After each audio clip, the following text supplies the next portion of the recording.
Host nations across North America are preparing to spend billions of public dollars on the 2026 FIFA World Cup. The justification is almost always the persistent illusion of sweeping local economic growth. Yet, a closer examination of the underlying macroeconomics reveals a striking paradox. While municipal governments shoulder the immense financial risks of infrastructure, sweeping security, and complex operational logistics, a singular, centralized entity extracts the vast majority of the liquid profit entirely tax-free. This isn't just about sports. It is a masterclass in global wealth transfer, codified through unprecedented legal concessions and sovereign tax holidays. Today, in this explainer, we are going to decode the structural power dynamics of this multi-billion-dollar gamble. Part 1. The billion-dollar illusion. Okay, let's dive into this. FIFA is projected to generate somewhere between $11 and $13 billion in revenue for the 2023 to 2026 cycle. It's a staggering, record-breaking figure, mostly driven by expanded broadcast rights, sponsorships, and ticket sales for what will be the first-ever 48-team tournament. But the natural question here is, where exactly does all this money go? And, honestly, more importantly, who is actually paying to put the event on? Because while FIFA projects over $11 billion in revenue, it's the host cities that are actually opening their checkbooks. Take Toronto, for instance. They're facing a projected municipal cost of about $380 million Canadian dollars. Over in Vancouver, they expect their bill to climb up to $624 million.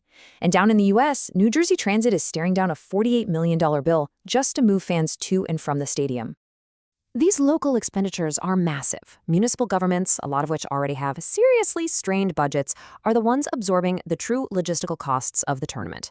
We're talking about stadium upgrades, massive security perimeters, emergency services, you name it. And meanwhile, economists point out that these mega events frequently displace regular summer tourism. So that supposed local economic boom, it's often just an illusion, because everyday tourists tend to avoid the massive crowds and inflated prices. Let's move to part 2, the host city agreements.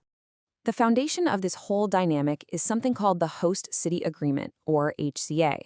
At its core, this is a binding legal contract between FIFA and a local governmental authority. But it goes way, way beyond your standard venue rental, and essentially reorders public resources and civic authority completely in favor of FIFA. What it does is transfer immense financial risk and sovereign power straight from your elected local officials to a private international body totally insulated from local residents. Legal analysts have actually summed up the structure of the host city agreement with one perfectly stark phrase: you do, you pay, we take. The city does the work, the taxpayers pay the bill, and the central organization takes the revenue. When you break this down further, you see a really profound structural asymmetry. On one side, FIFA owns all the commercial rights, all the intellectual property, and even holds unilateral power to modify certain agreements.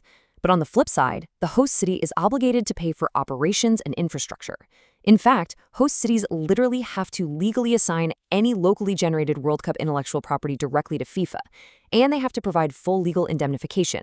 So if there are protests, strikes, or unexpected force majeure events, the local government, which means the taxpayer, is financially on the hook. And one of the most fascinating things about these contracts is how disputes are handled. If a host city tries to challenge these terms, or if something goes wrong, the dispute doesn't go to domestic courts in the US, Canada, or Mexico. No way. It goes to binding arbitration in Zurich, governed entirely under Swiss law. It's a completely private, remote adjudicative mechanism. Part 3. Tax holidays and sovereign concessions. To even be considered as a host, governments had to agree to massive financial and labor concessions. We are talking about unrestricted import and export of foreign currency, visa-free environments, and broad exemptions from specific labor laws.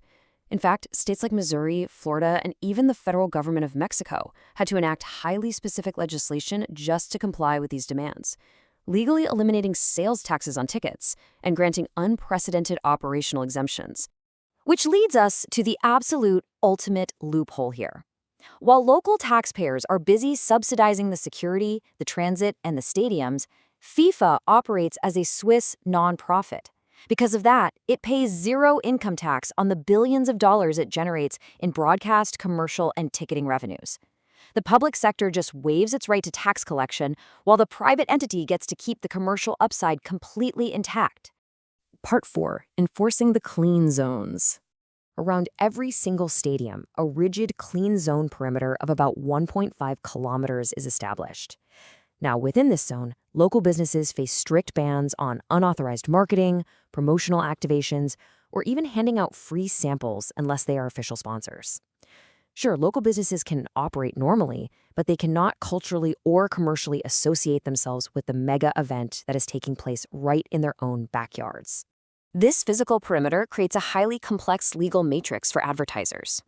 Mexico, for example, passed the 2026 LFPPI reform specifically to combat ambush marketing, which is when non-sponsors try to piggyback on the tournament's visibility. The new laws are so strict that even a slightly misleading social media post or an unauthorized ticket raffle can trigger million-dollar fines. To survive, brands really have to navigate opportunistic marketing, using things like generic soccer balls or real-time memes without ever touching protected words, fonts, or logos. Part 5. The International Tax Discrepancy. Now, to understand this tier of the economy, we really need to define a double taxation agreement, or DTA. Basically, this is a tax treaty between two countries designed to avoid taxing the exact same income twice. In the context of the World Cup, a DTA acts as a legal shield, exempting specific foreign delegations, like coaches and backroom staff, from paying U.S. federal taxes on their tournament earnings. And this creates a massive financial disparity. European powerhouses, like England and France, are protected by existing DTAs. They are entirely exempt from U.S. federal tax. But on the other side, smaller, emerging football nations, like Cape Verde or Curacao, don't have these treaties with the U.S. As a result, they face massive federal, state, and city tax bills. Wealthy federations get to keep their earnings, while developing nations see the funds meant for local football development severely drained by U.S. tax liabilities. To make margins even tighter for these smaller nations, FIFA actually reduced the daily living allowance for delegation members from $850 down to $600 for the 2026 tournament. This is a direct result of expanding the World Cup to that 40-18 format. So despite facing incredibly high state taxes in places like California and New Jersey, these teams are expected to operate on a significantly smaller daily budget. Part 6. Calculating the opportunity cost. Here's the thing. Every single dollar spent by a municipality on a mega event is a dollar not spent somewhere else.